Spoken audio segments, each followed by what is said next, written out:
Good morning दोस्तों, मैं विकास आप सभी का फिर से क्लास में वेलकम करता हूं। हम रेशो पढ़ रहे थे, रेशो के बेसिक कॉन्सेप्ट्स के बारे में मैं आपको बता रहा था। उसी सीरीज में आगे मैं आपके सामने कंटिन्यू बोर्ड पे कुछ क्वेश्चन लिखे हुए आप देखिए।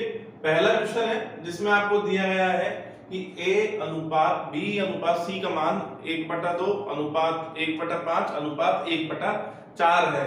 आपको बता रखा है कि ये होना चाहिए था, यानी यदि a और b और c के बीच में अनुपात लिखा गया हो तो वो इस प्रकार से होना चाहिए था, लेकिन गलती से वो 2:5:4 लिख दिया गया। तो इस चीज का अनुपात पर क्या प्रभाव पड़ा, आपको वैल्यूज पर क्या प्रभाव पड़ा वो पूछा गया है। आपको बताना है कि गलती होने की वजह से ए में कितने प्रतिशत परिवर्तन आया। दोस्तों, इस प्रकार के क्वेश्चन मिस्टेक प्रॉब्लम कहलाते हैं, तो ध्यान रखिएगा, ये बहुत अच्छे क्वेश्चन होते हैं, पूछ लिए जाते हैं। तो आप देखिए, सबसे पहले हमें क्या करना है, हमको पता है कि भैया अनुपात ये होना चाहिए था 1/2 अनुपात 1/5 अनुपात 1/4। तो सबसे पहले तो आप इस दिए गए अनुपात को जो कि होना चाहिए था पूर्णांक रूप में बदलिए। उसके लिए आपको क्या करना पड़ेगा, इसको सरल कीजिए।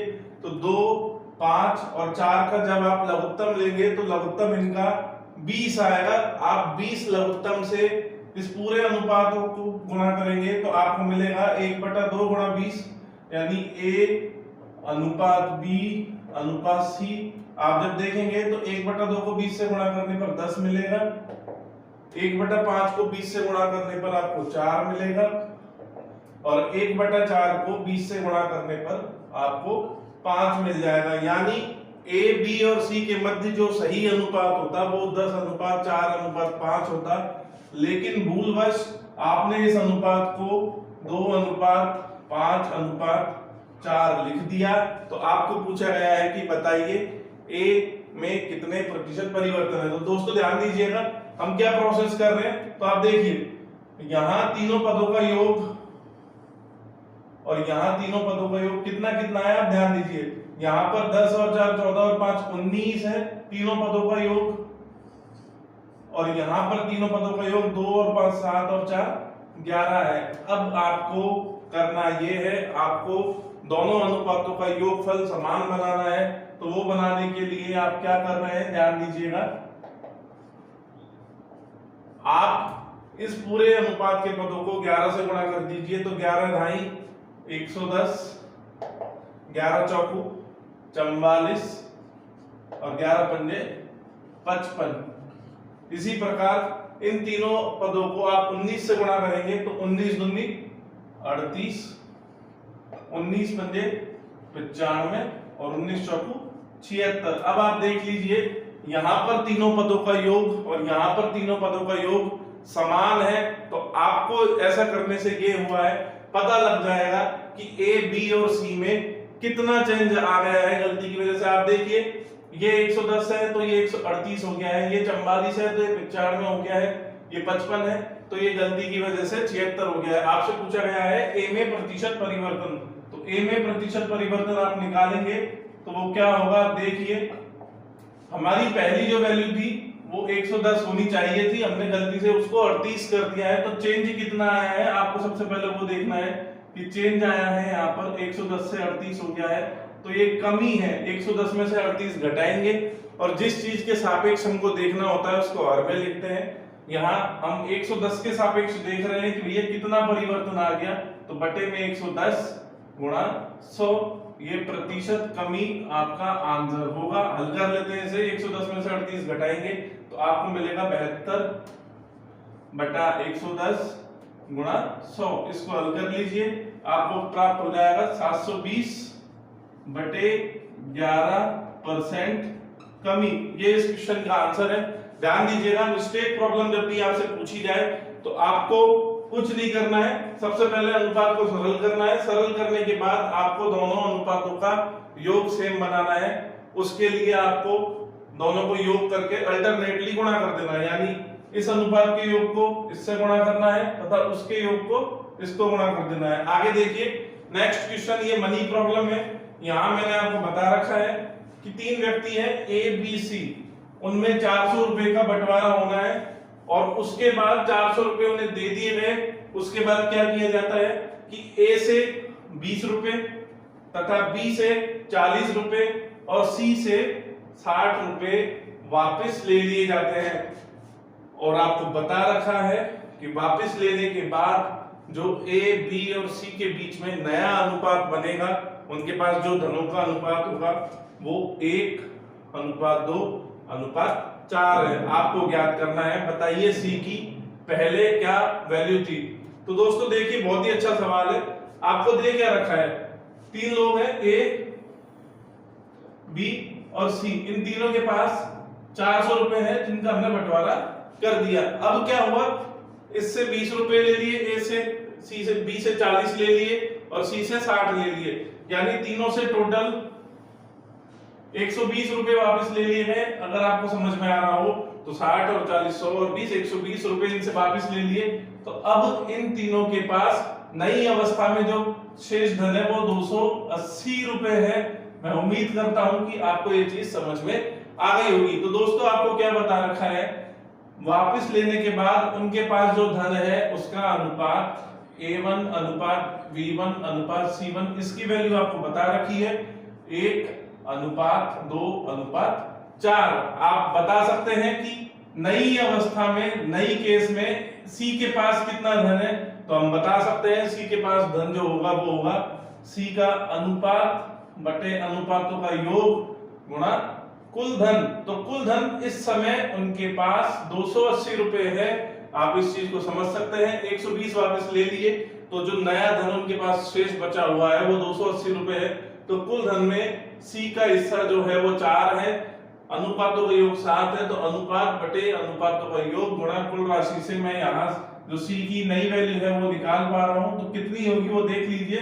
आप इसको हल करेंगे तो 7 से 40 बार कटेगा, 40 × 4 आपको 160 रुपए प्राप्त हो जाएगा। दोस्तों ये धन सी के पास उससे जब 60 रुपए वापस ले लिए गए तब बचा हुआ है। तो आप क्या बता सकते हैं, सी के पास पहले कितनी संपत्ति थी?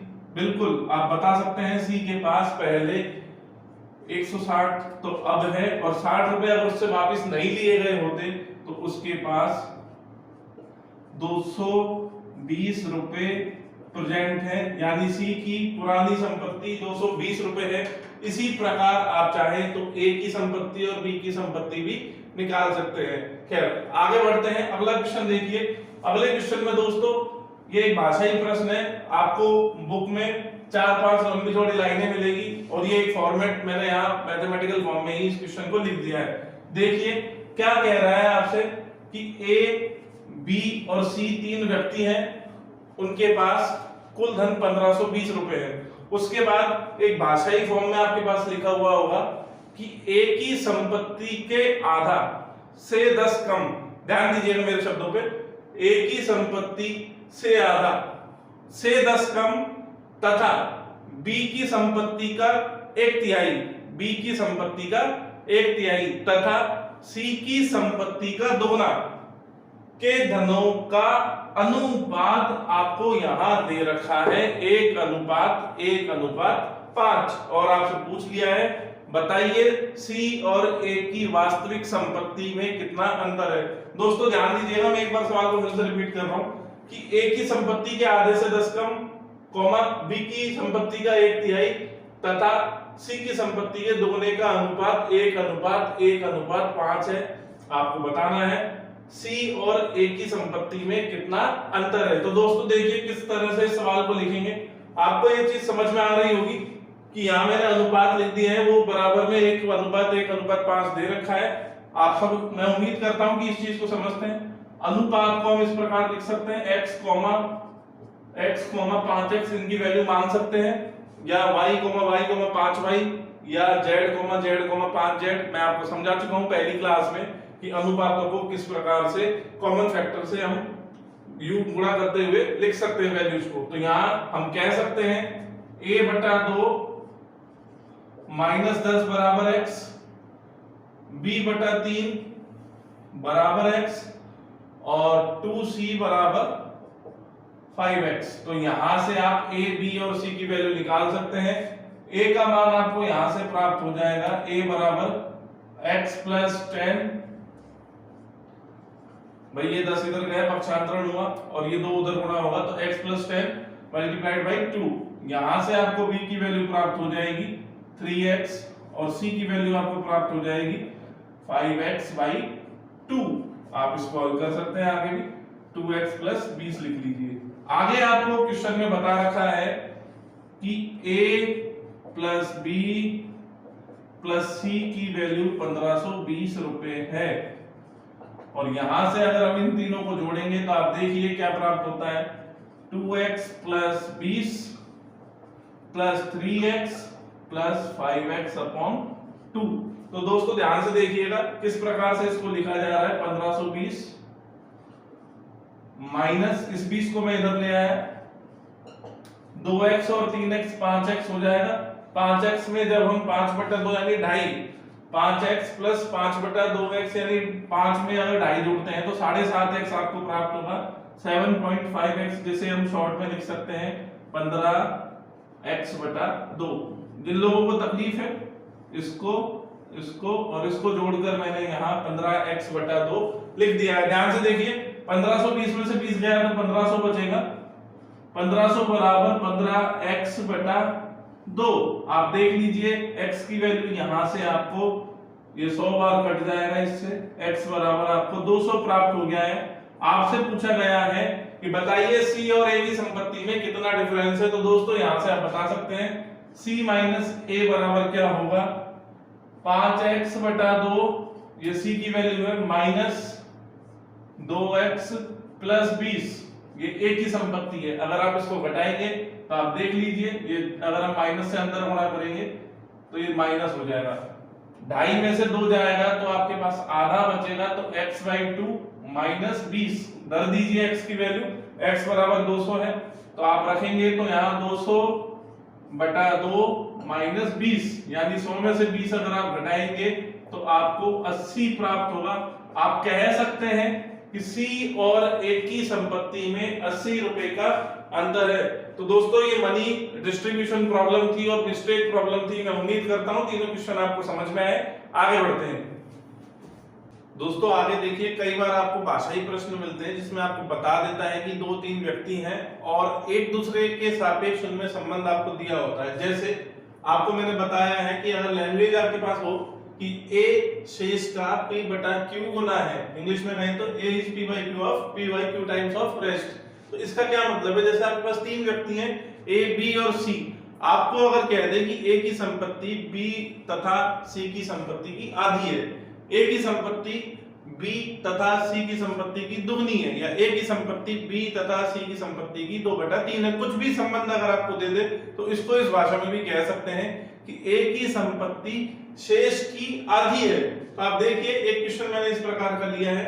इस केस में अगर आपको यहाँ पर a कैलकुलेट करना हो तो a की वैल्यू जो हो जाएगी, a इज टोटल का p/p+q। इसको समझिए, जैसे मैंने आपको एक बार इस क्वेश्चन को लेते हैं, पहले एक बार इसको कंप्लीट कर लेते हैं।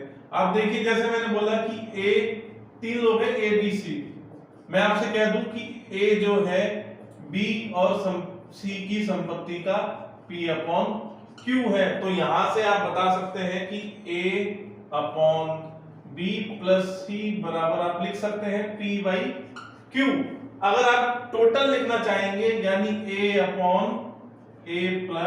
b + c, तो आप कह सकते हैं p/a की वैल्यू पुट कर दीजिए p + q।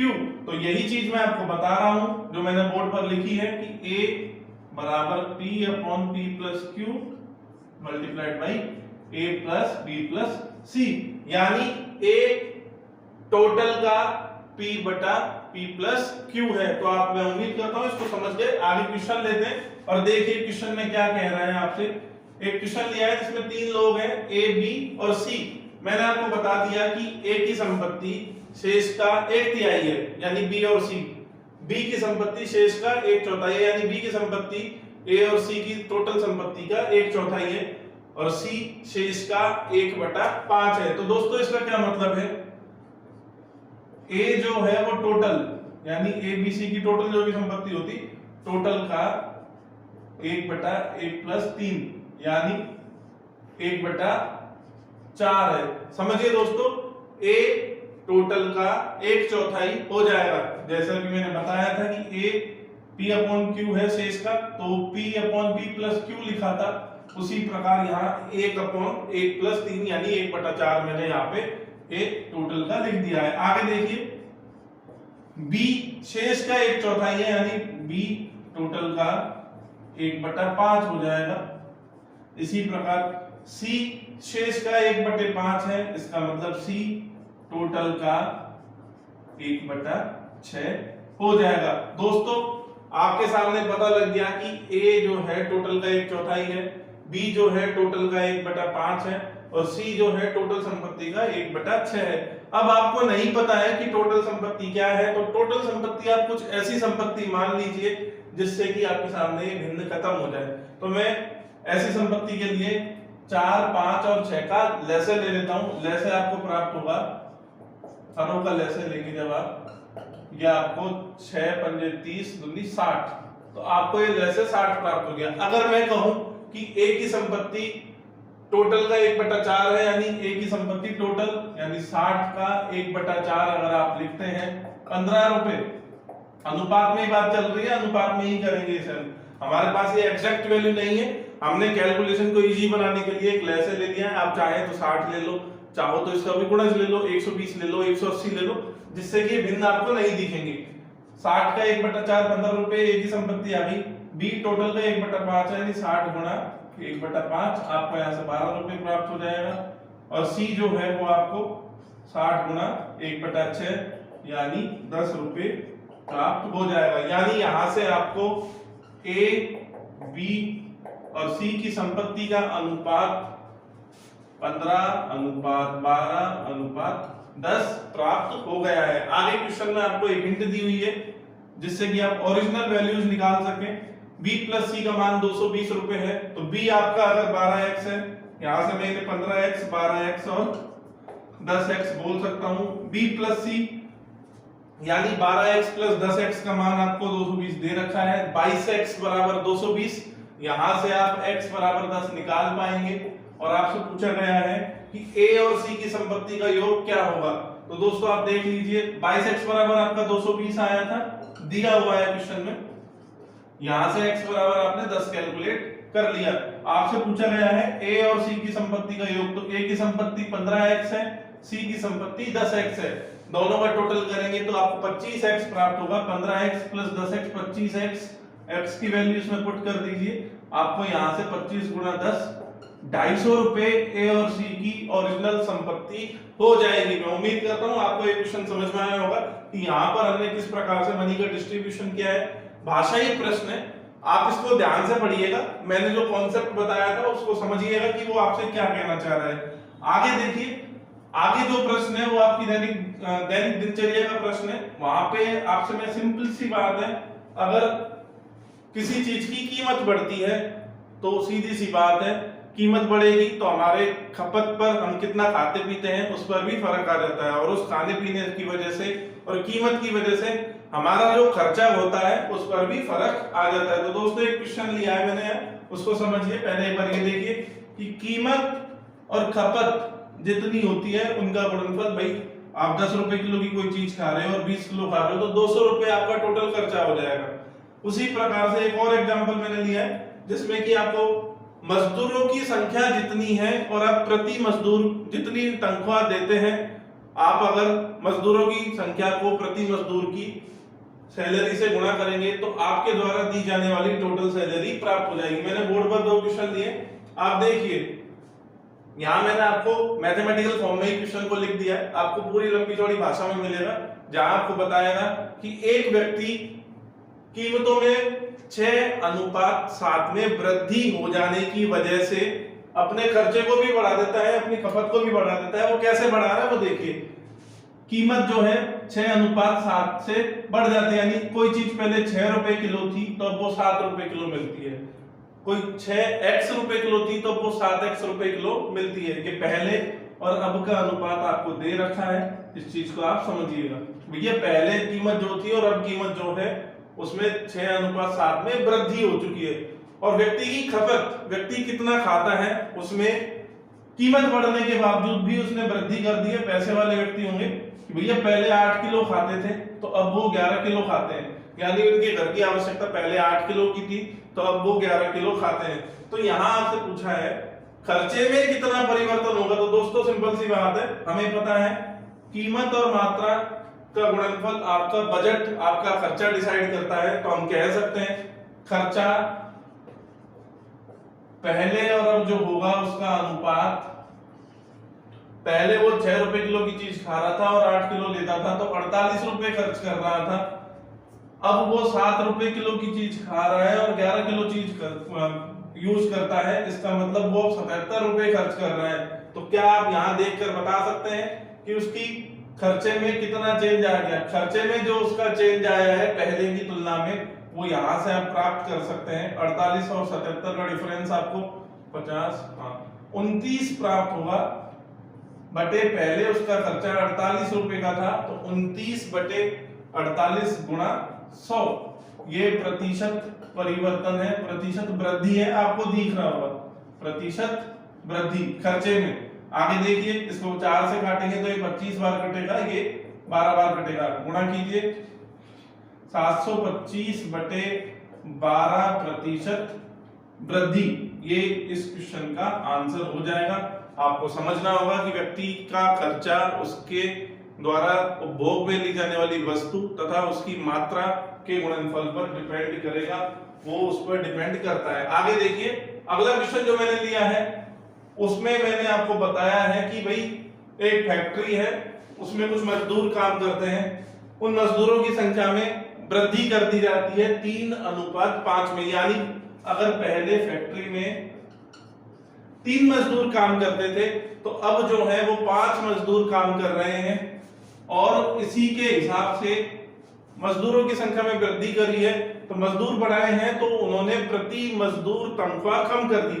पहले अगर वो किसी मजदूर को 10 रुपए देते थे तो अब उसी मजदूर को वो 9 रुपए देते हैं। तो आपसे पूछा गया है बताइए फैक्ट्री के द्वारा दी जाने वाली टोटल सैलरी में कितना परिवर्तन आ जाएगा। दोस्तों देखिए बहुत अच्छा सवाल है, परसेंटेज में भी आ जाते हैं इस टाइप के सवाल, लेकिन आपको जो है यहाँ अनुपात दिए गए हैं इसलिए मैं आपको कॉन्सेप्ट बताने के लिए मैंने इन सवालों को यहाँ पे ले लिया है। तो देखिए आपको बता रखा है कि भैया मजदूरों की संख्या दे रखी है 3:5 में बढ़ जाती है पहले और अब।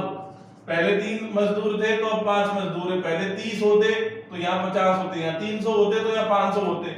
कॉमन फैक्टर आपका सेम चलेगा, ध्यान रखना। पहले 3x होते तो यहाँ 5x होते, ये चीज मैं आपको समझा चुका हूँ फर्स्ट क्लास में। तो पहले 3 मजदूर थे तो अब 5 मजदूर है। पहले अगर वो एक मजदूर को 10 रुपए देते थे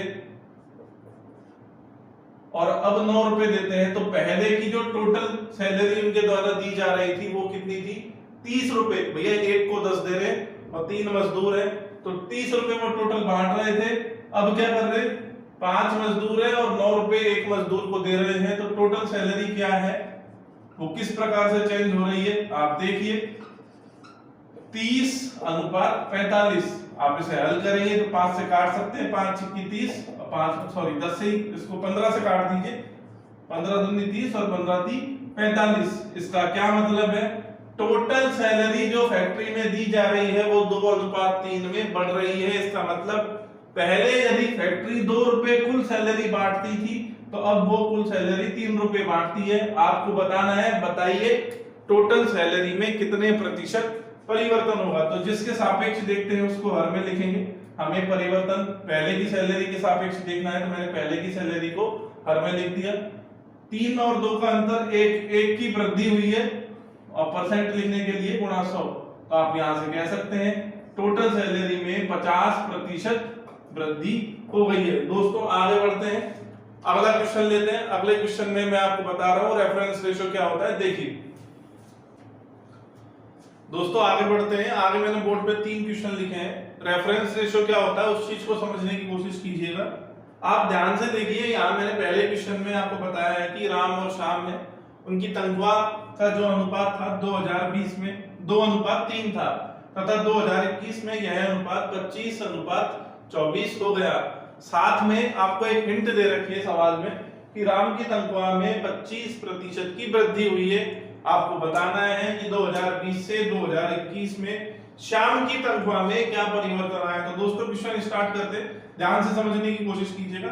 आपको बता रखा है राम की तनख्वाह जो है, राम की सैलरी, इसको मैं शॉर्ट में लिख लेता हूं, सैलरी राम जो है वो 25% बढ़ी है। 25% बढ़ी है, इसका मतलब है 25% को जब आप भिन्न में बदलेंगे तो 1/4, यानी पहले अगर राम को 4 रुपए मिलते थे तो अब राम को 1 रुपए की वृद्धि हो गई है, यानी 5 रुपए प्राप्त होते हैं। दोस्तों बस यही क्वेश्चन का क्लू है, इसको आपको समझना है, यही आपका हिडन रेशो है।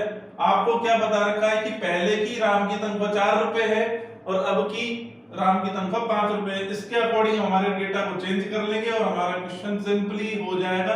आप ध्यान दीजिए, राम और श्याम की 2020 में जो तनख्वाह का अनुपात था 2:3 आपको दिया गया था, तथा 2021 में जो तनख्वाह है उसका अनुपात आपको 25:24 दिया गया है। आपको कुछ नहीं करना है, ये डेटा के अकॉर्डिंग आपको अपने दिए गए अनुपातों को चेंज करना है।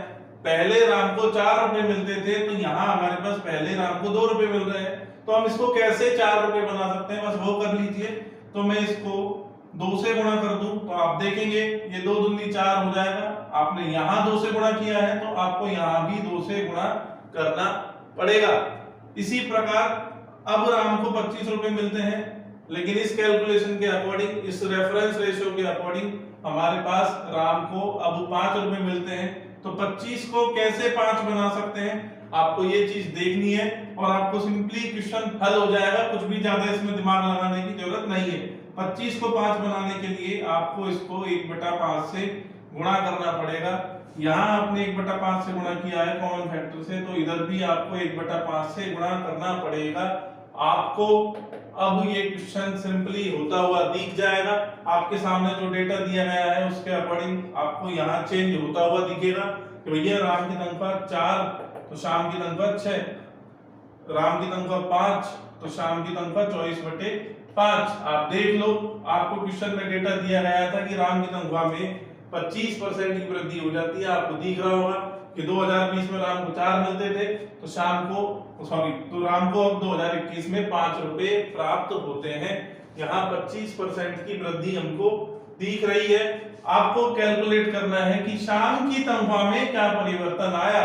तो आप देख सकते हैं शाम को पहले मिलते थे 6 रुपए, अब मिलते हैं 24/5। आपको कैलकुलेट करना है कि कितना परिवर्तन आया। तो शाम की तनख्वाह में परसेंटेज चेंज जो होगा वो हो जाएगा 6 के रेस्पेक्ट में देखेंगे। 6 में से 24/5 आप घटा दीजिए, गुणा 100 कर दीजिए, तो आपको शाम की तनख्वाह का प्रतिशत परिवर्तन प्राप्त हो जाएगा। 6 पंजे 30 माइनस 24 आप करेंगे तो 6/5/6 गुणा 100 हल कर लीजिए। 6/30 गुणा 100%, 0 से 0 कट गई। आपको ये 60/3 यानी 20% आप देख सकते हैं शाम की तनख्वाह में कमी आई है। आप देख लीजिए 6 बड़ा है और 24/5 छोटा है, तो यहाँ पे शाम की तनख्वाह में 20% की कमी आ गई। यही आपका इस प्रश्न का आंसर है। तो दोस्तों रेफरेंस रेशियो के क्वेश्चन में जिस भी डेटा के बारे में आपको जानकारी दी गई हो, यहाँ हमें राम की तनख्वाह के बारे में जानकारी दी गई थी तो वहां हमने उसे फ्रैक्शन में बदलकर उसके अकॉर्डिंग अपने दिए गए डेटा को कन्वर्ट कर लिया और सिंपली उसके रेस्पेक्ट में जो चेंज यहाँ राम में किया है वही आपको शाम में करना होगा, क्योंकि कॉमन फैक्टर दोनों जगह मल्टीप्लाई होता है। तो उसके बेसिस पे हमने शाम की तनख्वाह में परिवर्तन निकाल लिया। एक चीज और ध्यान दीजिए दोस्तों, यहाँ अब अगर मैं आपसे कह दूं कि राम और शाम की तनख्वाह ज्ञात कीजिए, कोई डेटा साथ में दे दूं कि भैया राम की तनख्वाह 400 है, तो बताइए इनकी सारी वैल्यूज आप निकाल सकते हैं। राम की तनख्वाह अगर 400 होती तो शाम की 600 हो जाती, ये 400 है तो ये 500 हो जाएगा। इस प्रकार से आप कैलकुलेशन कर सकते हैं। अगर आपको कोई डेटा हो तो आप एग्जैक्ट वैल्यू भी ज्ञात कर पाएंगे। अगला क्वेश्चन देखिए, अगला क्वेश्चन भी सेम इसी कॉन्सेप्ट पर है, रेफरेंस रेशो। वहां मैंने आपको एक ही बचत के बारे में जानकारी दी है कि भैया एक ही बचत जो है एक ही आय का 40% है। एक ही आय का 40% यानी 40% को अगर हम बिंदु में बदलेंगे 40/100, 40/100 यानी 2/5। इसका क्या मतलब है इसका सिंपल सा तात्पर्य यह है कि आय अगर 1 की 5 है तो बचत 2 रुपए है। आपको ये सवाल में बता रखा है, इसके बेसिस पे आपको इस क्वेश्चन को हल कर देना है। ध्यान से देखिए, आय अगर 5 है, बचत 2 है, तो खर्चा भी आप बता सकते हैं कितना होगा, 5 में से 2 घटाकर कि भैया खर्चा मेरा 3 होना चाहिए था। आप देखिए यहाँ आपको एक डेटा दिया गया था रेशो की फॉर्मेट में, उसको मैंने रेशो से ही उसके आय, बचत और खर्चा निकाल लिया है। अब क्वेश्चन पर आते हैं। ए बी सी 3 व्यक्ति हैं, उनकी बचत का अनुपात आपको क्वेश्चन में बता रखा है 2:3:1 और खर्च का अनुपात बता रखा है 5:4:3। दोस्तों ध्यान से देखिए, ए की बचत 2 रुपए है, यहां भी ए की बचत मेरी 2 रुपए है, तो 2 रुपए के कॉरस्पॉन्डिंग सारा डेटा ओके है, क्योंकि ए की बचत 2 है तो बी की बचत यहाँ 3 हो जाएगी और सी की बचत 1 रहेगी। लेकिन ए का खर्चा यहाँ रेशो में आपको 5 दिया हुआ है, जबकि जो डेटा था उसके अकॉर्डिंग रेफरेंस रेशो को लेते हुए हमने यहाँ खर्चा 3 लिखा है। तो बस कुछ नहीं करना, आपको इस खर्चे को भी 3 बनाकर लिख देना है। तो 3 बनाने के लिए जो चेंज आप यहाँ करेंगे वही चेंज आप इनमें कर दीजिए, तो वो सारे कॉरस्पॉन्डिंग चेंजेस जो है रेशो में ही आपको प्राप्त हो जाएंगे। तो 5 को 3 बनाने के लिए आप क्या करेंगे, 5 को 3 बनाने के लिए आपको इसको 3/5 से मल्टीप्लाई करना पड़ेगा। देख लीजिए, आपको ये खर्चा 3 रुपए प्राप्त हो जाएगा। इसको गुणा करेंगे 3/5 से, तो यहाँ भी आपको 3/5 से गुणा करना पड़ेगा और यहाँ भी 3/5 से गुणा करना पड़ेगा। तो दोस्तों हल करेंगे तो आप देखिए क्या प्राप्त होता है, 3:12/5 अनुपात 9/5। बस आपका सवाल जो था वो हल हो गया है। आपसे सिंपल पूछा है कि बताइए टोटल आय और टोटल बचत का क्या अनुपात है। दोस्तों क्वेश्चन आपका रेशो में था और रेशो ही आपसे पूछा है, तो ध्यान दीजिएगा यहाँ हमें ओरिजिनल वैल्यूज की जरूरत नहीं है। कॉरेस्पॉन्डिंगली जो बस डेटा था उस डेटा के अकॉर्डिंग हमने हमारे डेटा को सेट कर लिया है। यहाँ हमारी एक ही बचत 2 रुपए है, एक का खर्चा 3 रुपए है, तो टोटल आय एक ही 5 रुपए हो जाएगी। सिंपल सा उसके अकॉर्डिंग हमने डेटा हमारा सेट कर लिया है। आगे देखिए टोटल आय क्या हो जाएगी, आपकी एक ही बचत प्लस एक ही आय प्लस बी की बचत और बी की आय, सॉरी बी का खर्चा, ऐसे ही यहाँ पे ए की बचत और ए का खर्चा, बी की बचत बी का खर्चा प्लस सी की बचत और सी का खर्चा। आप इनको जोड़ेंगे तो आपको तीनों की टोटल आय प्राप्त हो जाएगी। तीनों की टोटल बचत लिखने के लिए आपको सिंपल 2 + 3 + 1 करना है। हल कर लीजिए इसको, जो भी अनुपात आपको प्राप्त होगा वही आपका कुल आय और कुल बचत का अनुपात होगा। मैं हल कर देता हूं फटाफट। 2 3 5 3 8 1 9 9 + 12/5 और 9/5 आप करेंगे तो 21/5 आएगा। 9 × 5 = 45 और 21 आपको 66/5 अंश में प्राप्त होगा, बटे 6 आपको हर में प्राप्त हो जाएगा। हल करेंगे तो 66/30, ये 5 नीचे गुणा हो जाएगा। आगे इसको आप काट सकते हैं 6 से, तो ये 11/5, यानी आप कह सकते हैं जो क्वेश्चन में आपसे पूछा गया था उसका आंसर 11/5 आएगा। आप यहाँ कह सकते हैं तीनों की कुल बचत और तीनों की कुल आय और कुल बचत का अनुपात 11/5 हो जाएगा। आगे बढ़ते हैं, थर्ड क्वेश्चन को देखिए। थर्ड क्वेश्चन में भी कुछ नहीं है, आपको सिंपल सा एक डेटा दिया गया है जिसमें बता रखा है कि एक कक्षा में कुछ विद्यार्थी हैं जिनमें लड़के और लड़कियों का अनुपात 3:1 है। आपको दोस्तों बता रखा है कि जो कुल लड़के हैं उनमें से पास होने वाले लड़के और फेल होने वाले लड़कों का अनुपात 4:1 है। इसी प्रकार जो कुल लड़कियां हैं उनमें पास होने वाले और फेल होने वाली लड़कियों का अनुपात 2:1 है। आपको बता रखा है, एक डेटा दे रखा है, एक वैल्यू दी हुई है कि पास होने वाले लड़कों की संख्या 360 है। आपको ज्ञात करना है कक्षा में कुल कितने विद्यार्थी हैं। दोस्तों ध्यान दीजिएगा, इस टाइप का क्वेश्चन आपका विवाहित पुरुष और अविवाहित पुरुषों के ऊपर भी बन सकता है, वेज खाने वाले पुरुष और नॉन वेज खाने वाले पुरुष महिला के ऊपर भी बन सकता है। तो ध्यान दीजिएगा, ये वही टाइप का क्वेश्चन है आपका, जो एक कॉमन क्वेश्चन है जो एग्जाम में अक्सर पूछा जाता है। तो देखिए ध्यान से क्या कह रहा है, कि भैया टोटल बॉयज और गर्ल्स कितने हैं, 3:1। यहाँ पे आपके पास होने वाले लड़के लड़की कितने हैं, 4:1, सॉरी पास होने वाले लड़के, और लड़कियां कितनी है, 2:1, ये पास और ये फेल। बस करना क्या है, कॉन्सेप्ट समझिए, आप एक ऐसा नंबर ढूंढ लीजिए जो कि इन सभी को सेटिस्फाई कर दे, आप उस क्वेश्चन को इजीली समझ पाएंगे। तो पहले मैं इसे सॉल्व करता हूं, फिर आपको इसको समझाता हूं, ध्यान दीजिएगा। यहाँ मैं पास और फेल होने वाले टोटल का अनुपात योग कर रहा हूं, ये मुझे 5 प्राप्त हो जाएगा, 4 और 1 5। ऐसे ही यहाँ पे 2 और 1 का जब मैं योग करूंगा तो मुझे 3 प्राप्त हो जाएगा, 2 और 1 3। अब कुछ नहीं करना है, आपको सवाल को मॉडिफाई कर देना है। आपको एक हिडन रेशो था वो निकाल लिया है आपने। ध्यान दीजिएगा, यहाँ 5 टोटल लड़के हैं और 3 टोटल लड़कियां हैं, तो एक मैं ऐसा कॉमन नंबर ले लूं, 5 दिया 15, 15 से मैं इन दोनों को गुणा कर रहा हूं, तो 15 दिया 45 अनुपात 15 एकम 15। यहां मैंने 5 और 3 को आपस में गुणा करके, या फिर इसको ऐसे कहिए कि जो भी वैल्यू आपको यहां मिली है उनको इधर दोनों तरफ गुणा कर दीजिए, 5 गुणा 3 अनुपात 5 गुणा 3 गुणा 1। मैंने यहाँ टोटल बॉयज और टोटल गर्ल्स की जो रेशो आपको दी हुई थी उसमें मैंने इन दोनों के योगफल को गुणा कर दिया है।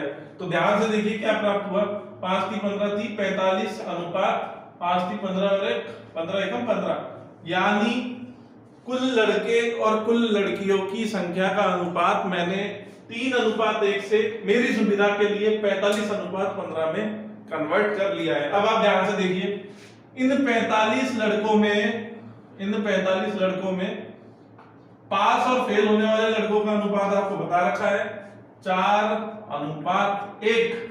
अगर 45 को आप 4:1 में बांटेंगे तो आपको 36:9 प्राप्त हो जाएगा। आप देख लीजिए, यहां से आप बता सकते हैं मैंने क्या किया है कि भैया जो पास होने वाले लड़के हैं और फेल होने वाले लड़के हैं वो 36:9 में होंगे, क्योंकि मैंने कुल लड़कों की संख्या यानी 45 को 4:1 में जब बांटा तो मुझे 36:9 प्राप्त हो गया। इसी प्रकार अगर आप कुल लड़कियों की संख्या यानी 15 को जब 2:1 में बांटेंगे तो आपको क्या प्राप्त होगा, 10:5। आपको सारा डेटा मिल चुका है, जो भी आपको क्वेश्चन में दिया गया है वो सब आपने यहाँ फाइंड आउट कर लिया है।